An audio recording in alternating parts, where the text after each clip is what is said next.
자, 문화생 여러분. 자, 지난번에 제가 이제 경금편을, 이제 뭐 하루 날 잡아서 이렇게 이제 갑부터, 이제 경과 갑부터 경과개까지 이렇게 이제 일사천리로 이렇게 쭉 이렇게 이제, 강의를 진행하면서 이제 녹화를 해두었는데, 뭐 경금편에서 이제 각각 그 식간조합에서 다른 식간에 비해서 이제 갑과 경은 좀 이렇게 분량이 좀 많습니다.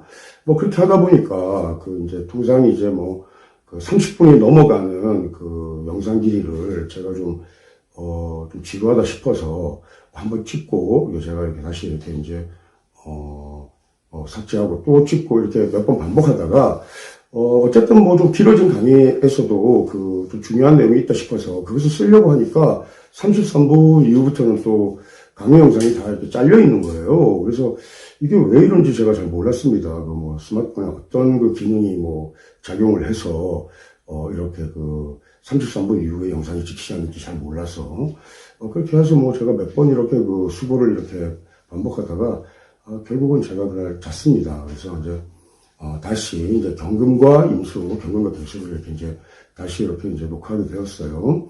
자, 경은 이제 우리가 이제 접천수 이제 그 논천간편에 보면은 경금은 그 이렇게 이제 첫 부분에 득하이해, 그 다음에 이제 득수이청 이렇게 이제 얘기하죠.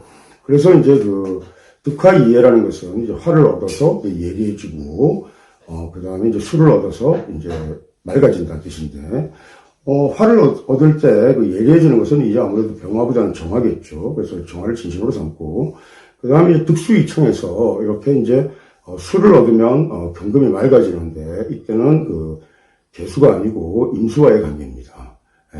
바로 그 이제 첫 19절에서 우리가 이제 경금의 진신이 정화, 정관하고 임수 식신을 쓴다는 것을 일단 이렇게 알 수 있겠어요. 자, 근데 이제 우리가 정화를 쓸 때는, 그 정화를 이렇게 쓸 때는 보통 이제 갑목과 짝을 이루죠. 그래서 이제, 정관용제나 또 뭐 재관객이나 이렇게 이제 만들고, 그 다음에 이제 임수를 보게 되면은, 보통 그 경금이 이렇게 도와야 되는 거예요. 왜냐하면 이제 우리가 보통 식신을 쓸 때 이렇게 이제 자평진천의 격국 성패에서도 우리가 이제 순행의 격국에서 우선 식신, 사길신의 격국에서 식신격은 식희신왕 이렇게 하죠, 그죠? 그래서 이제 신왕한 것이 이제 기본적으로 좋고, 또 상관을 만약에 우리가 상관을 우리가 용신으로 쓸 때는 반드시 신앙해야 됩니다. 신앙하지 않으면은 그 상관이 설계하는 힘을 좀 감당하기 어렵죠.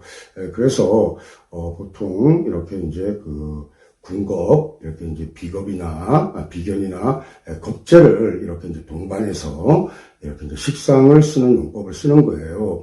이런 식으로 조금 이렇게 이제 용신을 쓰는 것과 좀 다른데 한번 살펴봅시다. 자, 그렇게 해서 이제 임을 봐서 이제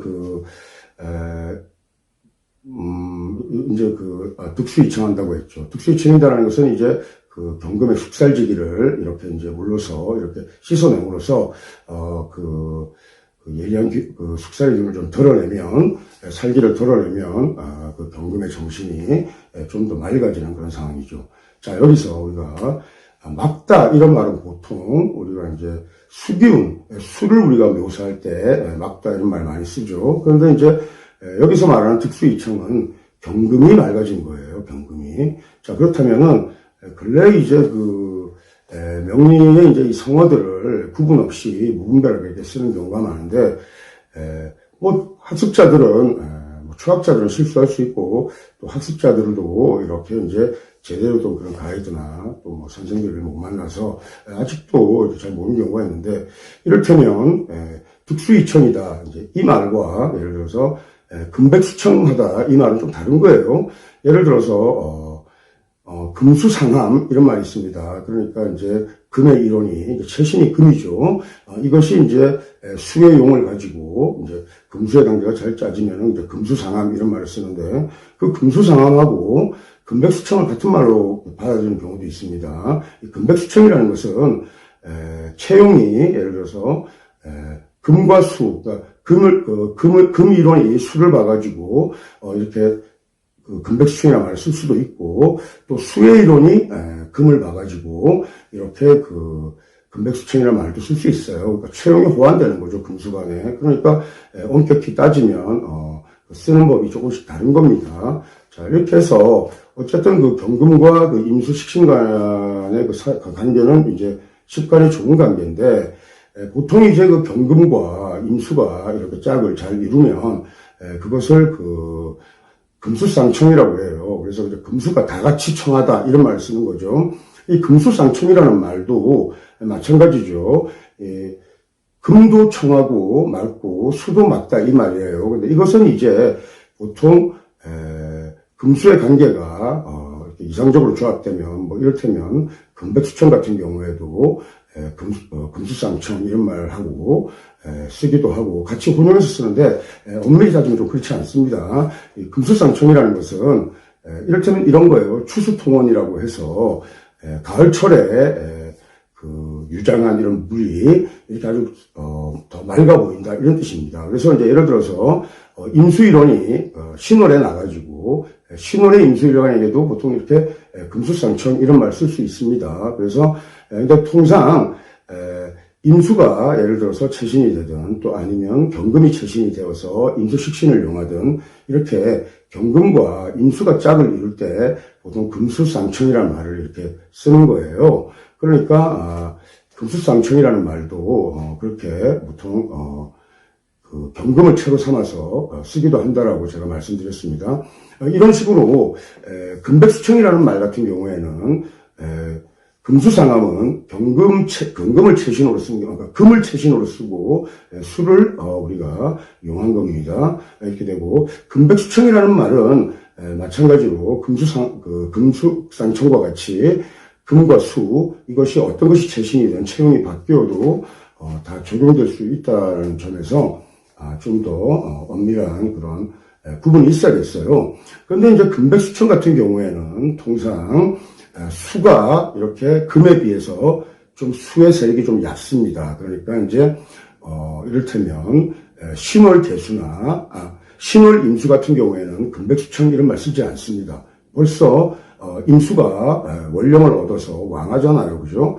이렇게 금수가 다 왕한 경우에 예를 들어서 금백수청 이런 말을 쓰지 않는단 말이에요. 이때는 통상 거의 금다수천에 가까운 그러니까 물이 상대적으로 금이 일단 두텁고 왕한 경우에 금이 두텁고 왕할 때 이렇게 그 상대적으로 그 얕은 물을 우리가 그 금백수청이라는 말을 써요. 그러니까 신월 임수는 금백수청이라는 말을 쓰지 않지만 6월 임수나 6월 개수는 우리가 금백수청이라는 말을 쓰고 또 다르게 우리가 이제 신월 해수다 이러면 그러니까 해월 신금이다 이런 경우에도 우리가 해월 신금 같은 경우에는 우리가 그 병화를 이제 볼 때 따로 이렇게 이제 금백수청이라는 말을 쓰기는 씁니다. 하지만 그 외에는 예를 들어서 보통 금이 좀 두텁고 금이 왕하고 예를 들어서 이제 신금 같은 경우는 조금 은간히 임수를 거의 사실을 막론하고 진신으로 쓰기 때문에 좀 예외적인 경우가 나타난 거예요. 그 외에는 수가 이렇게 왕해가지고 금백수청이라는 말을 쓰는 경우가 별로 없다라는 점도 일단 염두에 두고 한번 이렇게 텍스트의 다음 내용을 한번 이렇게 정리해 갑시다. 자, 그 다음에 이제 여기 보면은 그 금수상청이라는 것은 그 선천의 재능을 발휘한다고 했고 그리고 인정받아서 뻗어나간다고 했는데 이렇게 경금과 임수의 이렇게 이제 조합이 이렇게 이제 가상하게 이루어지면 통상 그 천문에 좀 통하는 그런 기질이 있다고요. 특성이 나타나요. 그러니까 그것이 마치 천부의 재능같이 이렇게 느껴지는 거죠. 그러니까 저 같은 경우에도 제가 이제 신월에 임수고 경술시에 났으니까 경임이 이렇게 있으니까 그 금수상청의 유형에 속합니다. 하지만 만약에 경금이 왕하지 않은 상태에서 임수만 왕하다 그러면 금천수다의 이런 형국에 들어가면은 물이 탁한 것으로 봅니다. 그러나 금이 왕하면 물이 탁하다라는 말을 잘 쓰지 않습니다. 어쨌든 어느 정도 차이가 나냐면은 예를 들어서 신월 임수 같은 경우에는 수가 자왕하죠. 이렇게 되면 이제 보통 무토의 제방부터 일선의 용신으로 써요. 그리고 이제 정화를 보좌신으로 쓰는데 신월이니까 신월에 금금이 살인했으니까 정화로 일단 제어하기 때문에 정화 무토 이렇게 쓴단 말이에요. 근데 이제 6월에 임수 같은 경우는, 신이 왕하지 않죠. 이런 경우에는 이제 금백수청에 이제 들어가는 거예요. 이런 경우에는 좀차 토를 쓰는 법이 없습니다. 나중에 제가 이제 임수편에서 이 점을 다시 하게 되는데, 이렇게 이제 금백수청이라는 것은 수가 얕아요. 얕은데 굳이 무토의 제방을 가지고 길을 정하지 않기 때문에 같은 추수, 그러니까 신월의 임수와 6월의 임수가 유사할 것 같아도 전혀 쓰는 용법이 다릅니다. 그런데 그 앞에 것은 제가 신월 임수 같은 경우에 경임이 이렇게 나란히 하면은 그 자체로 경과 임의 그 조합에 따라서 예를 들어서 우리가 금수상청이라는 말을 써요. 그러면 이제 신금과 임수와의 관계도 좋지 않습니까? 이런 경우에는 사실 금수상청이라는 말을 쓰지 않습니다. 왜냐하면 이제 금수상청은 기본적으로 텍스트에서는 이제 선천의 재능을 발휘한다 이렇게 얘기하는데 그 재능이 좀 천부적이라는 거죠. 그러니까 어쩌면 저도 제가 제 스스로 명리 공부를 하고 학습한 것에 비해서 좀 이렇게 명리라는 지식 체계에 이렇게 우리가 이제 갈피 있는 지식 체계를 세우는데 좀 빨리 도달한 것 같아요.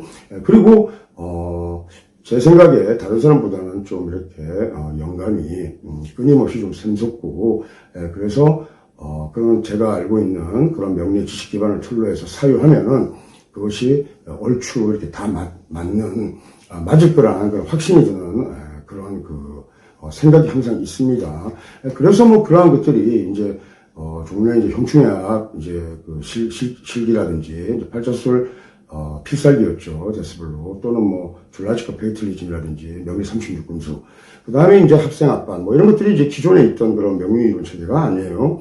그래서 이제 그런 것들을 가져왔고 또 잡치각격 그러니까 이제 허자 용신 격국에 대해서도 고인들이 이렇게 명확하게 허자 용신을 쓰는 그 방법과 원칙에 대해서 제시해 놓지 못하고 있는데 그런 부분에 대해서도 제가 이렇게 좀 정리를 했던 것 같고 그 다음에 제가 이제 난강망이나 자평진저 뭐 조천수 이렇게 3대 텍스트를 제가 다 이렇게 주제를 했는데 그것이 이제 자평의 텍스트지만 우리가 이제 명리의 학도들이 이제 거의 경전처럼 우리가 여기고 있지만 경전이라는 것은 그 자체로 완전 무결한데 완전 무결하지 않습니다. 물론 자평진전은 일단 오행의 입법 체계에서 이렇게 다뤘으니까 뭐 그걸 감안한다고 하더라도 좀 부족한 점이 있어요. 그러니까 신호천의 한계는 너무 뚜렷하고 그 다음에 이제 난강망 같은 경우에도 우리가 이제 굉장히 정밀한 그런 이치가 있다는 걸 알게 됩니다. 이 식감론의 주 교재가 난강망이죠.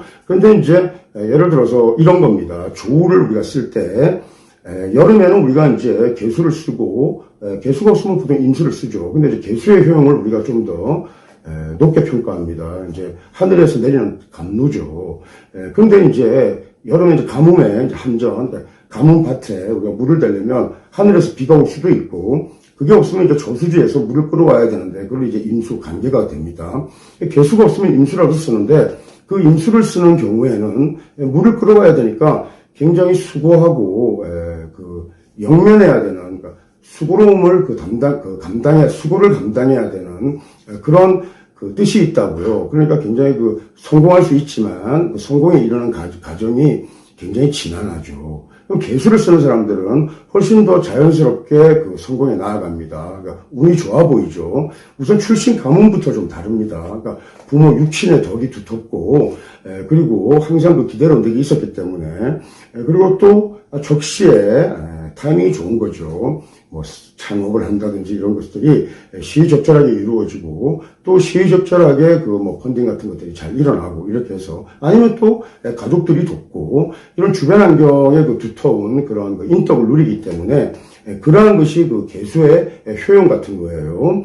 또 이제 동월에는 병화와 정을 쓰는데 병화를 보통 우리가 이제 병화로 이렇게 이제 따뜻하게 난하게 해서 한난의 균형, 이제 한난에 우리 절충을 할 때, 보통 이제 정화가 개수의, 병화의 영향에 미치지 못하죠. 그러니까 병화를 쓴다. 이렇게 쓰는데, 난강망이 기특한 것은, 예를 들어서 이제 경금은 정화를 진신으로 여기지 않습니까? 그러니까 보통, 정화와 임수를, 진신으로 삼기 때문에, 경금은, 예를 예를 들어서 하월에도 보통 개수보다 이렇게 임수를 선용하고, 또 겨울에도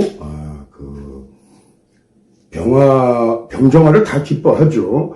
그러나 일단 병정화를 다 기뻐하니까 병정화가 다 이렇게 추금 같은 경우 있지만 동금에서는 병화가 투하고 정화가 암장된 것보다는 정화가 투하고 병화가 암장된 것이 훨씬 더 격이 높습니다. 그러니까 정화의 효용을 더 이렇게 기특하게 여기는 거예요. 그러니까 한겨울의 동수도 마찬가지로 물론 병화의 그 조지신에 가지고 오는 풍요로운 혜택은, 풍요로운 환경의 혜택은 원래 뜻은 의미가 있고 그것을 마다할 리가 없죠. 하지만 병화가 투하고 정화가 암장된 것, 또는 병화만 투한 것보다 정화가 투하고 병화가 암장된 것이 더 좋고, 만약에 병화가 없어도 정화가 일단 투해도 충분히 기격을 짤 수 있는 그런 특징이 있습니다. 그런데 이제 난강망에서 예를 들어서 이렇게 식간과의 조합 희기에 따라서 이렇게 정해지는, 또 그것을 보좌하는 보좌용신이나, 또 보좌용신을 쓰려고 해도 또 다른 타관과의 관계, 이런 것들에서 식간 관계를 굉장히 정밀하게 따져서 희용신을 쓴다고요. 그런데 예를 들어서 이제 그런 식간의 조합과 관계없이 5월에 예를 들어서 개수보다는 임수를 더 선용하는, 물론 화국을 짜면은 임수를 써야죠. 개수의 영향이 못 미칠 때가 많습니다. 예를 들어서 족수가 홍로에 들어가듯이 그렇게 해서 불을 더 부추기는 불꽃을 이런 상황도 있으니까. 그런데 이제 그런 걸 떠나 그런 화국이나 수국이 변이 되는 그런 상황 말고, 예를 들어서 그냥 5월에는 보통 개수보다 임수도 개수에 못지않은 그런 효용이 있어서 일선의 용신으로 쓰는 경우들이 있습니다. 이런 경우에는 난강망이 분명한 설명을 하고 있지 않을 때가 있어요. 그것을 오행론의 잡병진전의 격국성패의 틀을 가지고 설명하려고 한다거나, 그런 좀 어설픈 접근으로서 설명할 수 있는 게 아니죠. 그러면 나머지 글자들, 그 다음에 이제 난강망에서 우리가 이제 식간조합에 의해서 일선의 격국으로 놓는, 최선의 격국으로 놓는 걸 보면은, 격국이, 전형적인 격국 성격의 모범의 틀에서 벗어나는 경우도 좀 많다고요. 그러니까 우리가 격국 성패를 갖고 난강망을 설명할 수는 없죠. 그런데 이제 5월 같은 경우에 임수를 먼저 쓴다. 이런 거에 대해서 별로 설명을 해놓지 않고 있는데, 보통 사령이 월령의 사건하는, 그러니까 월령의 월지의 정기죠. 정기하고 합생하는 글자, 그러니까 이제 5월이면 정화죠, 그죠? 그러니까 이 정화하고 합생하는 임수를 더 기특하게 여기서 쓰는 경우가 있어요. 제가 이제 합생학적 이론에는 종래 이제 본인들이 밝혀놓지 않고 언급조차 하고 있지 않는데, 예를 들어서 신앙제왕은 팔자인데도 이 사람이 종신토록 불을 누리지 못한 경우가 있습니다. 왜 그러냐? 팔자에 투한 재신이 합생하는 글자를 보지 못해서 그런 겁니다. 예를 들어서 임수일간이 정화가 투했어요. 그래가지고 신앙제왕하다고 칩시다. 예를 들어서 신앙 신강제강이든 이렇게. 근데 이 정화는 지지에서 이렇게 해중의 임수나 신중의 임수하고 이렇게 합생을 해야만 그 정화의 재가 현실로 나타난다고요. 그러니까 그렇게 되지 않으면은 현실에 나타나지 않기 때문에, 이왕이면 그 용신의 효용이 현실에서 증음되려면 이렇게 합생을 하는 상황이 더 좋다는 거예요. 그러니까 예를 들어서 묘월에 목이 왕하죠. 을목이 왕하면 어떤 경우에 그것이 예를 들어서 잡초가 무성하다고 칩시다. 그러면 신금으로 이렇게 낫으로 베는 것이 더 나을 수도 있습니다. 그런데 일단 목이 왕하면 무조건 경금부터 씁니다. 그러니까 그 경금은 묘월에 정기인 을목과 합생하는 그런 효용이 있기 때문에 그런 거예요. 그래서 그런 점에서는 분명하게 밝혀놓지 않고, 또 그 다음에 적천수는 이기를 다 다룬 책이고 아주 훌륭한 보전이죠. 그런데 적천수는 이제 난강망이나 잡병진전은 이제 산문 체계로 되어 있지만, 적천수는 운문으로 되어 있죠. 시로 되어 있는 겁니다. 그러니까 은유나 이렇게 굉장히 이해하고 해석하기가 어려운 난해한 그런 서책 중에 하나인데, 근데 이제 한번 따져보면은 그렇게 적천수에서도 적천수나 난강망이나 전부 다 호자용신격국에 대해서는 인정하지 않고 있습니다. 그리고 이제 난강망에서도 우리가 종격이나 합격에 대해서는 아주 이렇게 엄정한 아주 이렇게 면밀한 이런 기준을 세워서 진화와 진종에 대해서 이렇게 설명하고 있지만은 기타 이렇게 물론 뭐 별도의 격국을 이루는 예를 들어서 뭐 서로정강이라든지 또 뭐 별도의 격국을 이루는 것들 몇 가지 있습니다. 그죠? 이런 것들도 얘기하고 있지만 허자용신격국에 대해서는 인정하지 않고 있습니다. 이를테면 음간이 상관을 기로 정하는데 그 식간용신인 상관진신이기 때문에 그 상관을 가지고 그냥 관귀로 그냥 설명하는 거예요. 그런데 이제 신이론에 예를 들어서 정관은 병화죠, 병화, 그죠? 근데 이제 병화가 팔자에 없어도, 이 사람이 관이 없어도, 뭐 높은 지위에 있었고, 존경받는 그런 인사로서, 평생을 지냈기 때문에 이 사람의 귀기를 그 상관 자체로 그냥 확정되는 겁니다, 진신으로. 그러나, 그 사람의 팔자에 분명한, 예를 들어서 그 사람의 인생에서 지위가 아주 높았고, 또 권세가 있었다고 한다면은 그것이 상관의 귀로 하나만으로 확정되는 게 아니라 팔자에 병화, 화관을 불러오는 그런 그 구성이 있습니다. 그러니까 같은 뭐 도세주옥명이다 뭐 이렇게 해서 신금이 임수를 봐서 귀하다고 해도 어떤 사람은 그 학자로서 많은 사람들에게 그 인정받고 또 한 분야에 아주 명인으로서 인정받고 존경받는 인사로서의 귀기를 누릴 수도 있지만 그 사람이 그 공직자로 나아가거나 관록으로 나아가서 예를 들어서 아주 지위가 높고 그리고 아주 그 만인을 압도하는 백녀를 압도하는 그런 권세를 누렸다고 한다면 전자와 후자는 다르죠. 그런데 똑같이 신금일주가 임수라는 상관을 뒤로 써서 격국이 성격되었는데 전자와 후자는 어떻게 다르냐? 후자는 화관을 이렇게 불러오는 구조로 이렇게 돼 있어요. 지지에 수국을 지었다거나 또 같은 수의 글자들이 병립되어서 이렇게 록마, 그러니까 충합록마라고 하죠. 이렇게 이제 또는 뭐 비천록마라고도 하고 이런 식으로 같은 글자들이 이렇게 병립되어서 이렇게 관을 불러오는 그런 상황의 경우들이 그런 상황의 경우들에 그런 한정에서 이런 관리로서의 그런 지위가 나타나는 거예요. 그러니까 좀 다른 겁니다. 그래서 근데 그런 것에 대한 정확한 3대 텍스트가 분별을 가해놓고 또 그런 것에 대해서 모두 설명해 놓지 않았고 오히려 다 부정했습니다. 그러니까 온전한 텍스트라고 이렇게 제가 우리가 온전한 경전의 지위에 놓기에는 조금 이렇게 아주 완벽한 그런 설책들은 아니다라고 이렇게 제가 이제 말씀드릴 수가 있겠어요. 자, 뭐 어쨌든 이제 이런 식인데, 자 우리는 이제 경금에서 뭐 예를 들어서 이제 이 노래 예를 들어서 이제 임수가 화국을 지었다고 칩시다. 이러면 이제 칠살국을 지었으니까 살격이죠. 살격은 사룡식재 해야죠. 그런데 이제 사룡식재에 부합되는 그 임수가 경금의 진신이에요. 그러면 뭐 더할 나위 없이 우리는 그 임수를 기뻐하고 그것으로 우리가 이제 크게 이렇게 부귀할 것이다라고 우리가 단정할 수 있죠. 그런데 이제 텍스트에 보면 묘한 게 있습니다. 이때 이제 임은 인월에 인에서 인월의 모든 팔자의 글자는 다 원령에 기속시켜서 일단 왕세를 판단하는데 임수라는 그 진신이고 또 용신이 인월에 이제 병지에 놓인다는 거예요. 이렇게 이제 병지에 놓여서 왕하지 않으니까 힘이 없으니까 이것을 돕는 경금 비견이 있어야 된다라고 이렇게 얘기하고 있습니다. 그래서 아니 그 비견으로 금으로 일단 도와야 된다고 얘기하는 거죠. 그런데 굳이 이제까지 우리가 식강론 책에 쭉 볼 때 굳이 이렇게 약하다라고 이렇게 얘기하면서 그것을 돕는 권록의 글자, 그러니까 이제 금으로 도와야 된다라고 해서 비견의 글자, 경금이 필요하고 또는 뭐 등록해야 되니까 또 통근해야 하는 뭐 신금이 필요하다.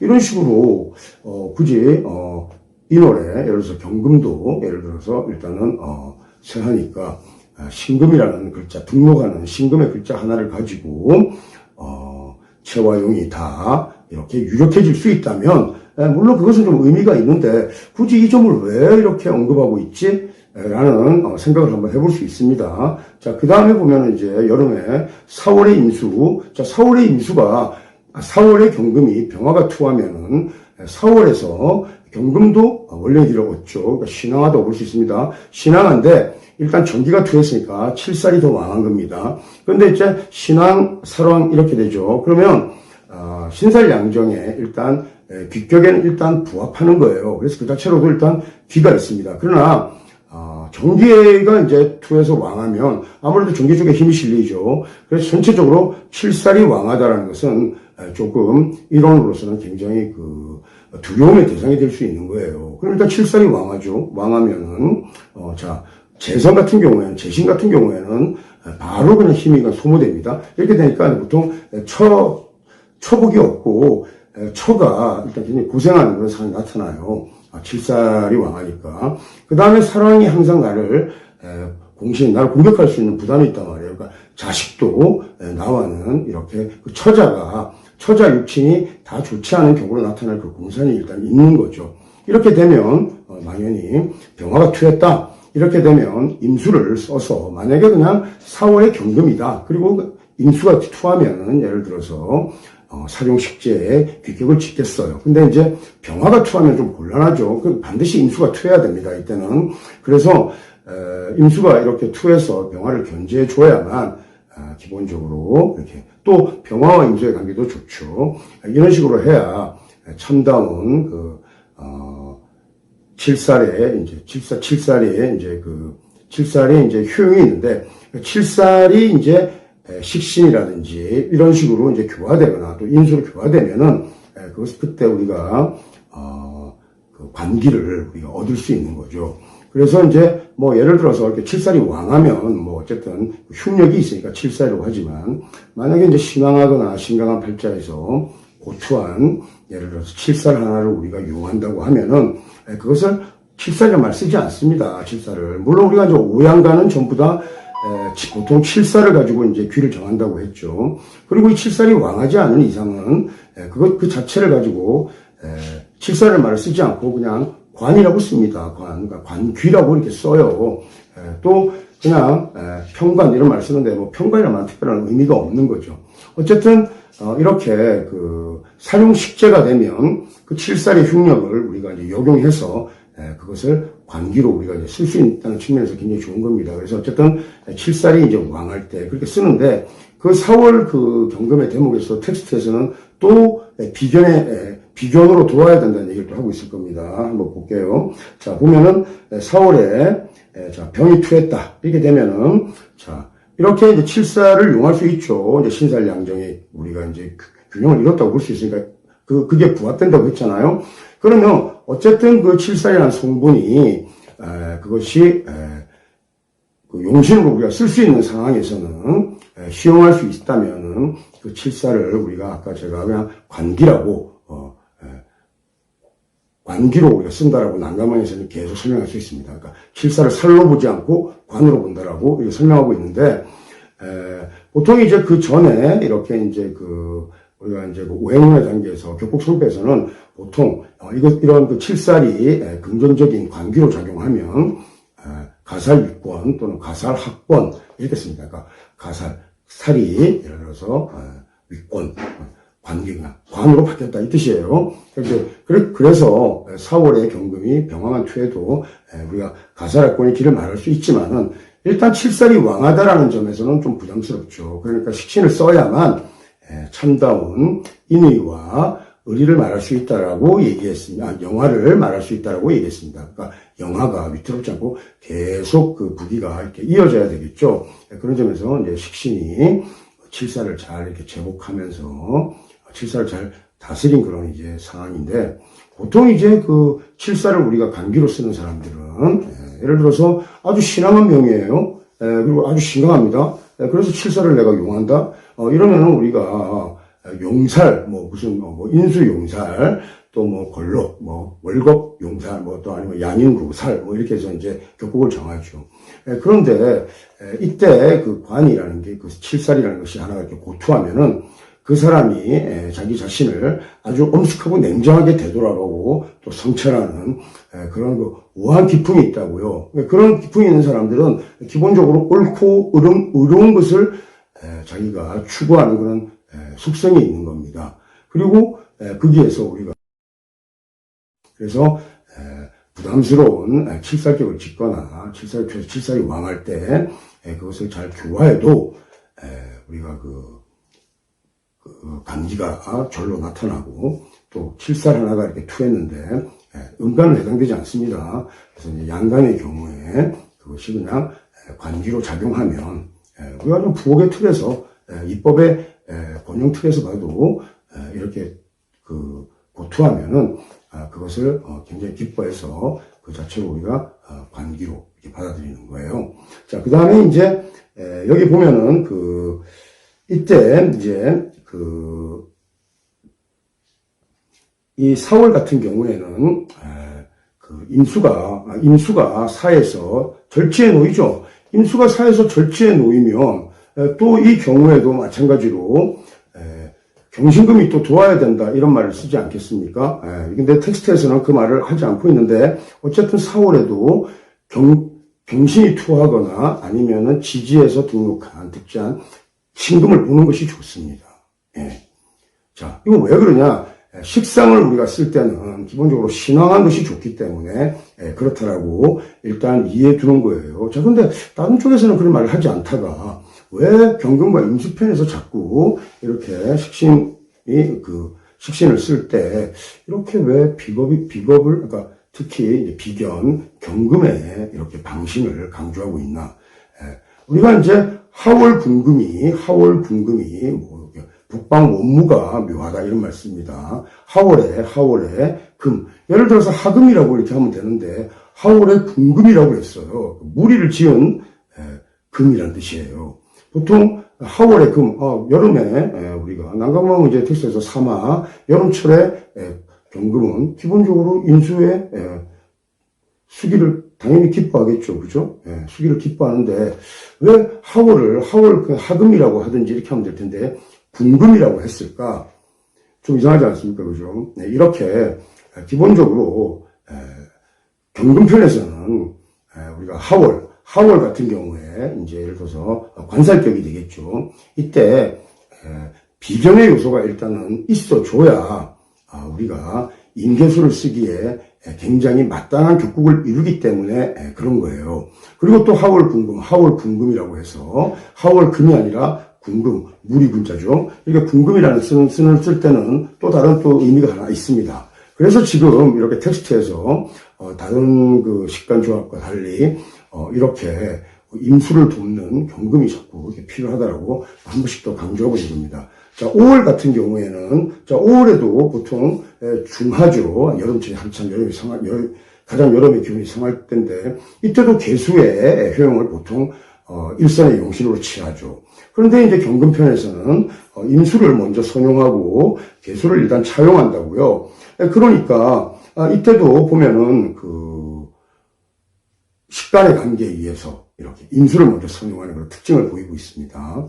그런데 이제 5월에는 또 임수가 훨씬 더 유용한 게 오중의 정하고 원령의 사령한 글자와 임수가 합성하기 때문에 임수, 합생하면 현상으로 드러난다고 그랬죠. 그러니까, 진신 임수의 효용이 현생에서 더 드러난다는 측면도, 우리가 이렇게, 유념해둘 필요가 있어요.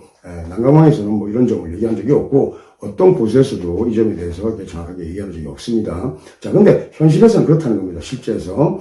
자, 그리고 여기도 보면은, 5월은 종이 폐지의 노임으로 응당 지지의 뿌리를 두어야 한다 이렇게 얘기하고 있어요. 그러니까 경금의 일원이 5월에 이렇게 힘을 못 얻었다 이거예요. 그러니까 경금이 이렇게 신금이나 이런 것들을 이렇게 등록의 글자를 대체로 봐가지고 뿌리를 내려야 한다라고 얘기하죠. 신금은 사실은 임수의 통번체로 되니까 한 글자로 두 가지의 효용이 있죠. 그래서 지지신금의 중요성은 더욱더 이렇게 높다고 볼 수가 있겠습니다. 그런데 자꾸 이렇게 지지에서 만약에 신금이 아니면 뭐 유금이라도 있어야겠죠. 그러면 유금이 있으면 유중에는 경신금이 다 있죠. 이러면 하월, 분금의 상황이 되는 거예요.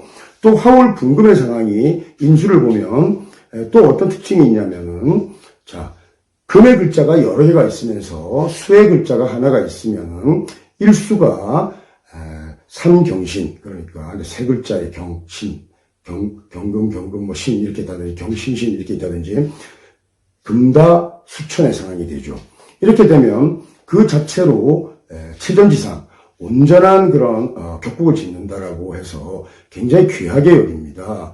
예를 들어서 뭐 6월에 뭐 이렇게 예를 들어서 6월에 뭐 예를 들어서 임수라고 합시다. 이렇게 되면 우선 경신이 투해가지고 임수를 돕는 상황부터 만드는 그런 용법이 있어요. 또 예를 들어서 그 신금이 예를 들어서 어떤 경우가 있을까 한번 생각해 봅시다. 예를 들어서 이제 만약에 이제 6월에 이제 개수 상황이다. 뭐 이렇게 되어도 만약에 이제 16월에 개수다 이러면은 경이 하나 더 투하면은 그리고 이렇게 일수가 3번 이렇게 그 세 가지의 세 글자를 이렇게 범하면 일수 3번 경신금이에요. 이렇게 되면은 그 자체로 체전지상을 짓는다는 건데 이게 무슨 뜻이냐면은 자 예를 들어서 우리가 계곡에 아주 맑은 물이 흐릅니다. 그리고 그 물의 깊이가 깊지 않아요. 그리고 바위들이 이렇게 놓여 있습니다. 그리고 그 물 밑에는 자갈들이 이렇게 깔려 있는데 그 물의 맑기가 이루 말할 수 없이 깨끗하죠. 그 자체로 아주 아름답고 청순한 그런 식단의 무령을 만들었기 때문에 이것을 체전지상이라고 했어요. 그래서 체전지상에 대해서는 다시 후술되는 그 식간조합에서 또 얘기하고 있으니까 이때 이렇게 한번 보자고요. 그래서 이제 삼명통해의 개선편일 거예요. 여기에 보면은, 자, 이렇게 이제 목이 예를 들어서 계속 화위를 거듭 만나요. 그러니까 화를 여러 개를 만나면 목이 기산지문이라고 그랬어요. 기가 다 흩어진다 그랬단 말이에요. 그러니까, 예를 들어서, 우리가 이제 목화상관이라든지 이런 것들이 남방운을 또 만나면은 기산지문이 되어가지고 목숨까지 잃을 정도의 위태로운 지경에 처한다. 이런 것들을 우리가 제가 설명을 한 적이 있을 겁니다. 거기에 이제 대꾸로 뭐가 있냐면은 하나의 수가 3번 범하는 거예요. 경신금을. 그러니까 경신 세 글자를 이렇게 범하면, 그러니까 금다수천의 상황이에요. 이렇게 되면은, 이 경우를 우리 체전지상이라고 하는데, 이 체전지상이 바로 금백수청의 그 전용이 되는 겁니다. 그러니까 금백수청이라는 것은, 금 있고 수 있고 이래서 금백수청 쓰고, 또, 이를테면, 금은, 예를 들어서 수왕하고 금천한, 수다금천한 또는 이런 경우에도 금백수청 이런 말 쓰는데 금백수청의 기는 거의 이렇게 아주 청징한 그런 물상으로 우리가 물이 맑은 청징한 청순한 격국이라고요. 그것으로 우리가 부기를 확정하는 건데 객격을 짓는 건데 아무 때나 이렇게 쓰는 게 아니더라고. 제가 경금과 임수편의 지금 강의의 서두 부분에서 제가 몇 번 이렇게 강조하고 있었던 거 기억하실 겁니다. 그래서 이런 금백수청의 경우에 이런 체전지상 같은 이런 상황이 일단 이제 나타나는 겁니다. 자, 그러면 4월의 경금 같은 경우에는 사중에 경금이 있죠. 그러니까 이제 신왕하다고요. 신왕하면은 식신을 쓰는 것이 굉장히 좋다고 했지 않습니까? 식신을 쓸 때는 식희신왕이 굉장히 좋다고요. 그러니까 산옥식재고 식신을 쓰기에는 기본적으로 신왕한 상황이 되었기 때문에 굳이 경금의 뿌리를 얘기하고 이러지 않는다 말입니다. 그러니까 이 노래 임수가 병지에 놓여가지고 약하니까 경금으로 돕는다.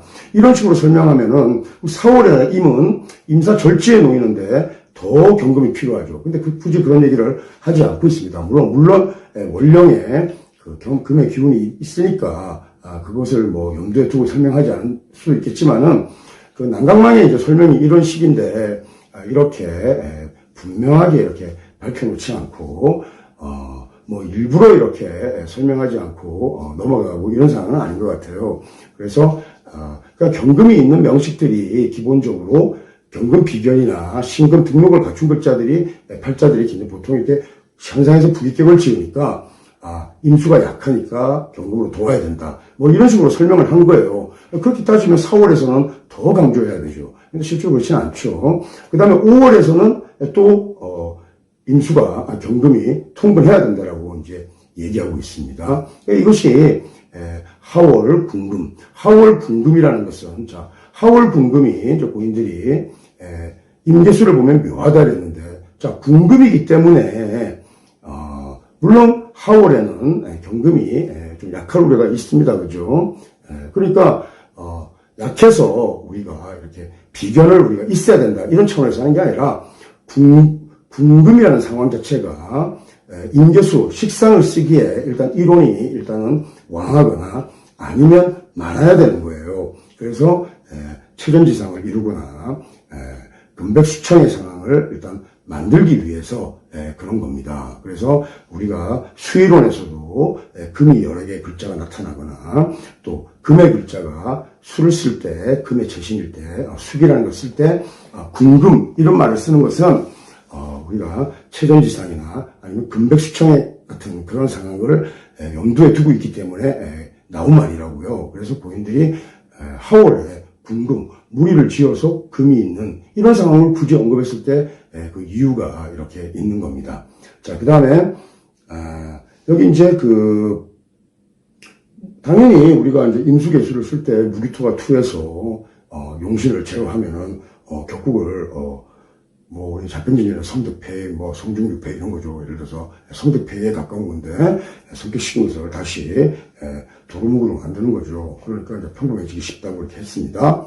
자, 그 다음에 이제 자평진의 설명이 나오는데, 자, 우리가 이제 목과 금이 성격이 다르다는 것은 이전에 우리가 이제 그 관계에서 이렇게 몇 번 제가 이렇게 설명했습니다. 자, 이제 목화통명과 이제 금수상암을 얘기하는데, 자, 목화통명이라는 것은 목화통명과 금수상암이라는 것은, 자, 우리가 금수상청이나, 금한순행이나 또는 금백수청이나 이런 말은, 금 이론이 수를 쓸 때나 또 수 이론이 금을 쓸 때 다 쓸 수 있는 말입니다. 그러나, 금수상암이라는 말은 오로지 추금의 상황에만 쓸 수 있는 말이에요. 그러니까, 가을철에 금이 투한 경우입니다. 목화통명은 당연히 봄철에 투한, 그러니까 임묘월에 투한 간목이나 을목을 얘기하는 겁니다.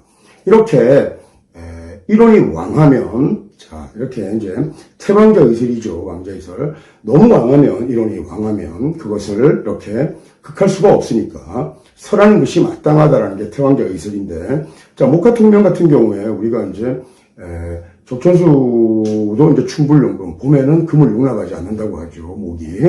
그리고 이제 맹하에 이렇게 어린 싹에 비유해가지고 이렇게 도끼나 낫을 이렇게 갖다 댈 상황이 아니니까 어린 싹은 이렇게 자라야 된다라고 해서 이렇게 병화가 이렇게 따뜻하게 이렇게 비춰주는 것이, 그러니까 식상을 쓰는 것이 좋다라고 이렇게 얘기하는데 그런 차원이 아닙니다. 사실 우리가 이제 채신을 정할 때 참다운 채신은 물론 이론이 채신이죠, 그죠? 근데 격국용신도 채신이에요, 그죠? 그리고 원령이 굉장히 중요합니다. 이렇게 되면 인월 간목은 봄철에 나무니까 아주 어린 싹에 비유되기도 하지만 사실은 갑갑이 있는 쌍목 성림과 같은 그런 기세를 지녔다고 볼 수 있어요. 숲의 기세를 이루면 우리가 도끼로 이렇게 벌목이 일단 불가합니다. 그러니까 어쩔 수 없이 병종화를 쓰는 거예요. 이것이 이제 왕자 의설의 이론에 맞죠. 그리고 그 자체로 굉장히 왕한 이론의 체를 수기로 뽑아내면 그것이 굉장히 수기로 뽑아내면 굉장히 총명하고 영특합니다. 그러니까 목화통명은 일단 다 준재고 똑똑하기로는 총명하기로는 일단은 다 일선에 뽑는 그런 유형의 팔자가 돼요. 목화통명이.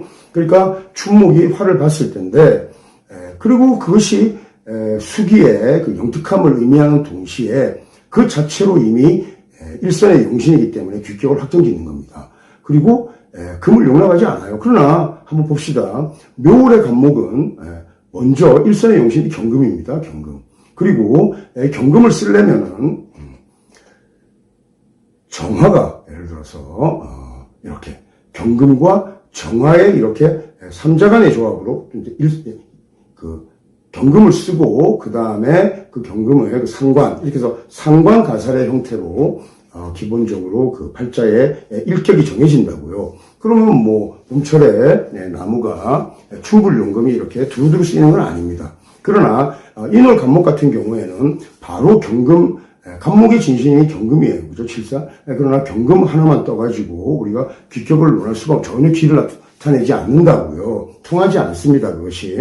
그런데 이제 그럼 마찬가지로 추금도 마찬가지예요. 가을철의 경금이 신월의 경금이나 6월의 경금이 인계수를 보면 예를 들어서 그것 자체로 예를 들어서 금수상암의 영특함을 논할 수 있습니다. 그러니까 금수상암이나 목화통명이 같은 구조죠. 근데 신호첨이 같은 레벨에서 다뤘는데 영특함이 같다라 그 사람이 총명하고 영특하다는 점만 맞을 뿐이지 금수상암은 기본적으로 추금은 병정화를 기뻐해요. 그러니까 애병정이에요. 그죠? 그래서 또 금한순행도 마찬가지고 이렇게 추금은 간금은 우리가 병정화를 다 기뻐한단 말이에요. 그리고 그것이 없으면 우리가 귀를 말할 수가 없어요. 그러니까 목화통명은 목화통명 자체로 우리가 귀기를 확정짓지만 금수상암은 금수상암 그 격 자체로 우리가 귀격이다라고 단정하기가 어렵습니다. 그냥 준수하다라는 것은 충분히 말할 수 있는 요건이 되죠. 이것이 목과 금의 차이입니다. 그런데 그 점에서 뭐 금수상관, 희경관, 금수상관은 참 이제 동금이고, 예를 들어서 추금이 예를 들어서 그 금수상관과 그 목화통명의 그 유사한 점을 말하고 있지만 신호첨이 부기의 정도에서는 의미가 다르다는 것을 신호첨이 말하고 있지 않습니다. 그러니까 간단하게 얘기해서 신호첨이 접근진에서 일단 식강론의 그 관계에 대해서는 정통하다고 볼 수가 없는 거지. 예를 들어서 한계가 있는 거예요. 물론 어떤 일관된 그 수미일관한 그런 원칙에 의해서 저수를 하려고 하다 보니까 그런 것들을 굳이 언급하지 않을 수도 있었다고 볼 수도 있습니다. 그러나 자평진전을 몇 번 읽어보면은 많이 좀 모르는 것을 알 수 있어요. 자, 그 다음에 여기 이제 보면은 그 목화통명은 이제 분리경관이라고 했습니다. 관을 기뻐하지 않는다고 그랬죠. 자, 그런데 이 말도 사실은 목화통명이 분리경관 이런 말 쓰면 안 돼요, 사실은. 왜냐하면 묘월 간목은 경금을 일선의 용신으로 정한다니까. 경금이 있어야만 일격이 돼요, 귀격이. 물론 묘월 간목이 정화를 보면은 진짜 목화통명의 아주 전형이 될 수 있습니다. 그러나 경금을 본 것만 귀를 확정짓지 귀기가 높지 않다고요. 그러니까 이 정도 우리가 염두에 둬야 되고, 그 다음에 이제 금수상암 경간무에 그러죠. 구애받을 필요가 없다는 거죠. 그러니까 금수상관은 그 관이 있어도 뭐 그것을 크게 구애받을 필요 없어 이렇게 얘기하고 있지만 사실은 이 경관 관살 화기가 아주 그냥 그 필수 불가계라는 요소입니다. 우리가 부기를 짓는데. 그러니까 이런 점에서 뭐 예를 들어서 목화상관, 분리경관 이런 식의 수거, 또 금수상관, 뭐 경관무예, 뭐 이건 조금 이 수거는 실제에서는 이거 조금 결이 다르게 우리가 다가오기 때문에 목화상관이 목화통명이 항상 경관이 불리한 게 아닙니다. 양인을 보면 당연히 묘월 간목이 칠살로 양인 노살의 격국이 굉장히 뛰어난 격국이란 말이에요. 그러니까 일단 그것도 얘기하고, 그리고 또 정화가 가살해가지고 목화통명이 예를 들어서 관살을 보아가지고 더 일선의 최상의 격국을 짓는데 이 말이 통하지 않죠. 그리고 금수상암은 금수상암 자체로 목화통명처럼 뒤고 확정되지 않기 때문에 이 경우에는 그 화가 필수입니다. 그러니까 뭐 경관무예가 아니죠. 아주 그냥 그 애입니다. 그러니까 병정화를 다 그 애병정입니다. 사랑하는 거예요. 아주 열렬히 그 바라는 겁니다. 그런 점에서 좀 다시 한번 정리하고, 그래서 이제 추금이 수를 보면 왕자, 이제 태왕자 의설로 금수상암에 영특함이 나타난다. 자, 영특함만 나타나지 귀가 나타난다고 얘기하지 않습니다. 그리고 이제 그 다음에 이제 뭐 이 초학자들이나 이제 공부 잘못하고 그 뭐 선생들도 잘 이제 제대로 못 가르쳐서 이제 그런데 목화통명과 그 목화상관도 그 구분하지 못한다 그러면은 지금부터 팔자 공부를 다시 하든지 아니면은 그냥 재능이 없는 거니까 그 공부 더 이상 하지 않는 게 좋습니다. 예. 평생 공부해봤자 반풍수가 될 거를 뭐 하려고 공부합니까, 그죠? 그래서 이제 목화상관은 당연히 이제 수기운이 있어야겠죠. 이제 희연수하는데 그 목화상관이 이제 예를 들어서 그 여기서 이제 하목이 화를 보면은 하목은 이제 목화상관이죠. 목화상관이 화를 보면은 분목되는 거예요. 그래서 목분하열이 되니까 뭐 굉장히 아까 제가 이렇게 삼명성 개수면서 얘기했던 기산지문 이런 거 우리가 얘기할 수 있습니다. 기가 다 흐트러지는 거예요. 자, 그 다음에 이제 동금은 금환순행이죠. 금수상관입니다. 그죠? 금수상관이 또 술을 받다 이러면은 금침수탕이 되죠. 이제 물이 흘러넘치고 금은 잠기는 거죠. 자, 이렇게 되어서 동월에 이렇게 수가 왕하면 수왕이 일단 병이 되니까 약부터 써야 됩니다. 무토 쓰고 또 병화로 주호해줘야만 깃격을 성격을 짓는데 이때 병무가 없으면은 병무가 없이 병무로 구제되지 않으면 금환순행함명이죠. 금환순행함은 그냥 고비나죠. 외롭고 가난한 팔자가 되는 겁니다. 자, 이렇게 이제 하고, 그 다음에 이제 자편진전 얘기가 나온 김에, 예를 들어서 자편진전에 보면은, 목화통명과 금환순행, 금수상암의 이제, 명조로 두 개 정도 예시하고 있는데, 이게 보면은, 전부 다, 신월에 난 금병금, 이렇게 되니까 추금은 맞죠? 근데 이제 신자진 수국을 이루고 있다고요? 이렇게 수국을 이루고 있으면, 수왕한 거죠, 그죠? 이거 정난차격입니다. 정난차에 대해서도 설명한 바가 있죠. 정난차격을 다 이렇게 하필이면 예로 든 명식이 다 정난차격을 금수상암의 그 귀로 그 예시로 이렇게 들고 있어요. 자, 그런데 물론 이제 금이 일단은 계절을 얻었으니까 우리가 그 수왕해도 뭐 금천수다 해서 금천수다 해가지고 뭐 물이 탁하다. 이렇게까지 얘기하지 않을 수도 있겠지만은, 일단 수가 이렇게 수국을 짜서 수왕한 구조를 가지고, 금수상암 이런 말을 쓰지는 않습니다. 자, 금수상암이라는 것은 일단은 기본적으로 이렇게 적시고, 이렇게 서서히 적신다 이런 뜻이에요. 그래서 예를 들어서 바위가 이렇게 있고 그것이 이렇게 물이 이렇게 휘감아 이렇게 돌면서 바위를 이렇게 적시는 그런 의미지, 예를 들어서 바위가 잠기게 하는 그런 상황은 아닙니다. 그런 상황이 아닌데, 그래서 금수상암이 우리가 마치 이제 목화통명과 같이 이렇게 예를 들어서 묘월 간목이 정화를 쓴다고 합시다. 이 정화 상관이 원령을 얻은 상황도 아니고 일단 그것이 용신이 아주 이렇게 유력한 상황이 아니에요. 이렇게 해도 그것으로 우리가 목화상관의 길을 논한단 말이에요. 왜냐하면 이제 이론이 생해주니까 정화가 기본적으로 목화의 기운을 많이 뺏어가죠. 상관이 왕하다 이러면 좀 곤란하지 않겠습니까? 예를 들어서 이제 역용해서 격국을 만들지 않는 이상.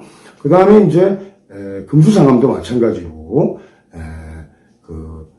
임수가 굳이 이렇게 4월 정금에서 임수가 있는데 이 임수의 경금이 일단 신앙하니까 임수용신이 이렇게 절지에 있어도 인월에 임수같이 해가지고 뭐 경금이 이렇게 돕거나 신금이라는 등록의 글자가 있어야 된다 이런 말 굳이 하지 않고 있단 말이에요. 왜냐하면 경금이 이미 임수를 돕고 있으니까.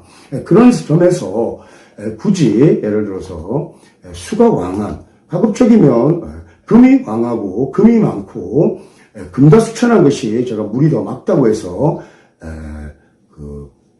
기격으로 봅니다. 보통 금백수청의 기격으로 봅니다. 그래서 금백수청의 유형에 속하는 그런 명식들을 가지고 이렇게 금수상암의 예시를 이렇게 했더라면은 목화통명이나 금수상암의 그 이치에 좀 더 밝고 그리고 또 식단과의 관계에서도 좀 더 정통한 그런 지식체계를 이렇게 경비했다고 볼 수 있는데 제가 아까 말씀드렸다시피 그런 그 단계에 있지는 않았던 것 같아요. 예. 그리고 이제 신호첨은 그 굉장히 지위가 높았죠. 삼정성에 거의 반열에 있었을 겁니다. 아마 명리 그 조술가로서는 굉장히 그 지체가 높았던 사람인데, 그 뭐 지체가 높았던 거 하고 그 사람의 그 지적 수준이 또 그렇게 일치하는 건 아니죠. 물론 그렇다고 해서 그 신효총은 그 당시에 이렇게 뭐 자평진전이라는 책은 굉장히 훌륭하고, 그 뭐 설하고 근세 대간 설하고 얘기했다시피 그 팔자의 진함과 같은 낮춤과 같은 그런 좋은 책이니까 그분의 지성을 제가 폄훼할 그런 의도는 없습니다. 자, 다음 경금 교수편에서 또